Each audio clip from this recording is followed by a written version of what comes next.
Good afternoon. I'm Mike Peterson with the latest from the KMA newsroom on this Monday afternoon.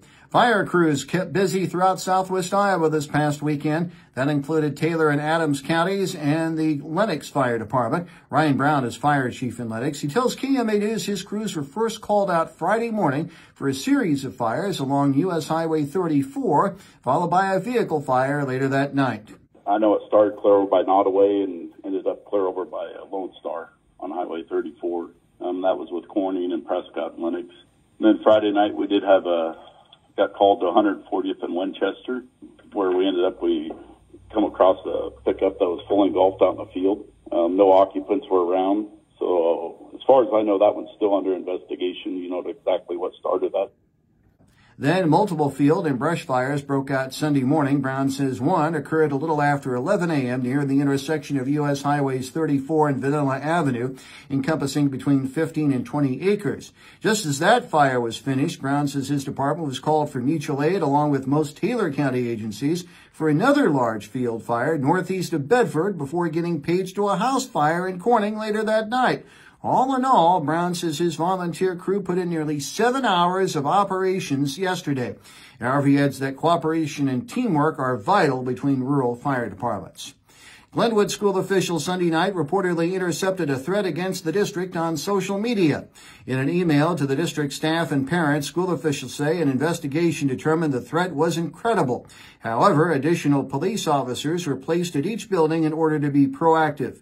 Though the threat was non-credible, school officials say the increased presence sent the message that the district took it seriously. Voters in the Glenwood School District must decide Tuesday on a revenue purpose statement referendum. If approved by a simple 50% majority, the statement would permit the district to use its secure and advanced vision for education or save dollars to borrow against future state sales tax revenues to construct a new home for the district's central offices, Kids Place, Thrive, and a proposed innovation center on district-owned property near the high school. Speaking on KMA's Morning Line program this morning, Glenwood School Superintendent Dr. Devin Embray said the Glenwood Resource Center's closing necessitates alternative facilities. Because of our situation on the GRC campus closing and being determined that we need to find new home for our alternative ed program, our daycare program, our central office, and the potential of our innovation center coming up, we're trying to pass our RPS to allow us to have enough years to do a revenue bond to build a building over by the high school to put those programs in.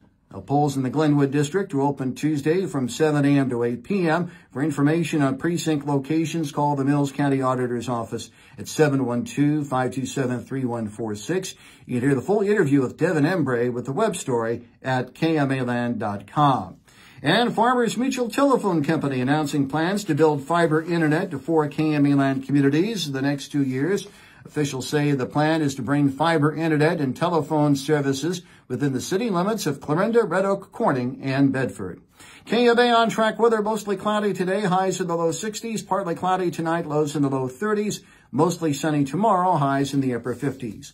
More news at 5:05 and 6:05 this evening and online at KMAland.com. Have yourself a good rest of your Monday. Mike Peterson, so long, my friend.